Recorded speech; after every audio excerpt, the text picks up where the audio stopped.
Alrighty, YouTube. I hope everyone's doing well. My name is Ekuegan. You call me EK. In today's video, we're going to go over my guy roll CATACLYSMIC.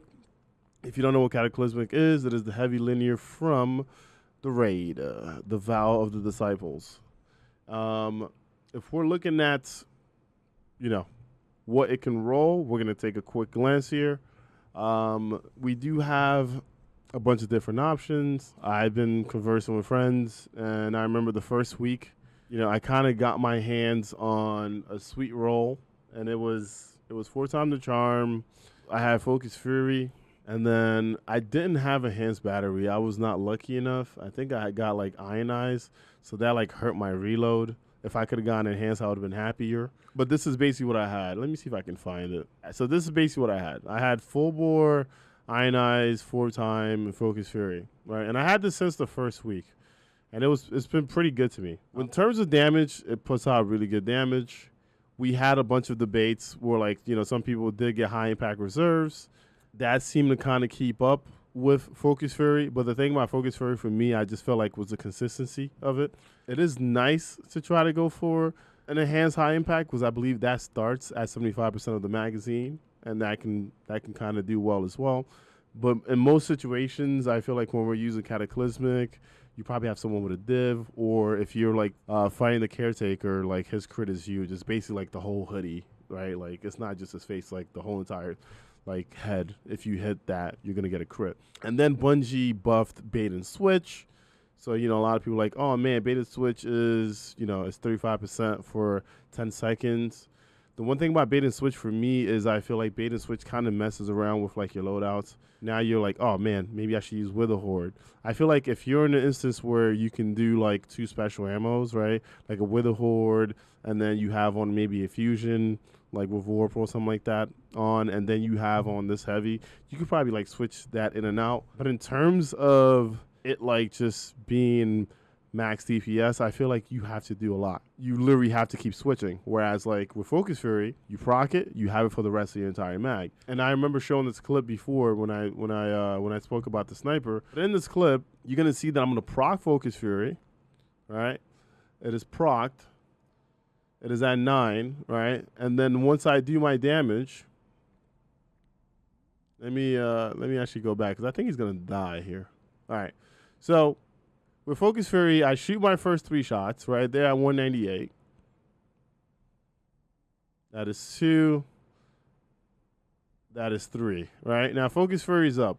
With Focus Fury being up, if I shoot my next 3 and I hit them, you're gonna see that Focus Fury is going to reset, right?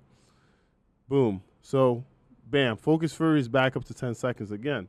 So now, if you're doing something like that with 4x the charm and Focus Fury, you're kind of set because if your mag is at 6 and you have on, boss spec, right? Because you're using it against the boss.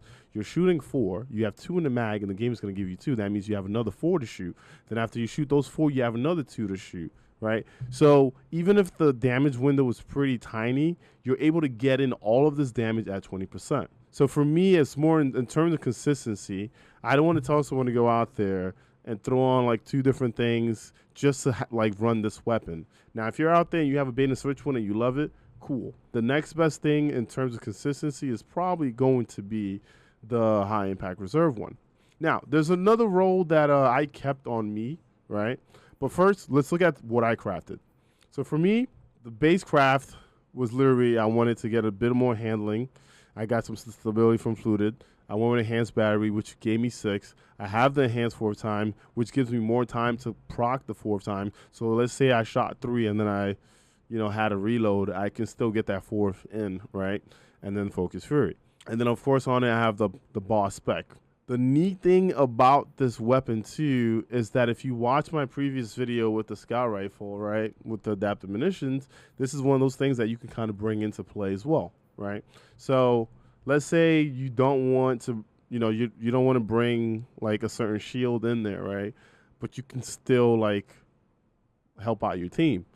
This is not a bad role to have. Now, am I telling you to craft this? No, but if you get something like this, as you do the raid, right, you should keep it on you, right? Because I've done certain like nightfalls and stuff with friends, and I'm like, you know what? This match game, I don't feel like bringing Arbalest.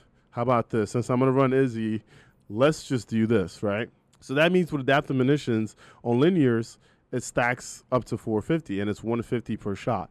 So if I go into the activity, I'm like, okay, I need to take off a shield. I can do it with this. And then with compulsive reloader, I know that I'm still going to be at the top of my mag. So after I break, I can always reload. And I'm like, hey, man, that shield is off, right? So this is a nice thing to have just in case you're like, I don't want to deal with match game. And it could be future-proof because you never know, right? Fusions and linear fusions were they were champion mods before. They might become a thing again in the future. So then that means that you can cover something with this in the future. So like some of these weapons or some of these roles that like I talk about was more like future proofing, right? Like for example, if you watch my Come to Pass video, the one that has Genesis and adaptive munitions on it, that's really great, right? That's really great right now for match game situations. And it's also good because you can basically kind of like cover things that you need to. But in the future, when ARs become anti-barrier, you have a monster like AR right there just waiting to get pulled out of your arsenal for the next thing. But that is it for my Cataclysmic breakdown. If you feel like there was a role that I didn't discuss that you like much better, definitely talk about it. You might tell me Clown Cartridge. Clown Cartridge is going to give me a bigger mag, but it's not going to give me damage. So that's one of the reasons why I kind of like left out Clown. But everyone has, you know, what they prefer.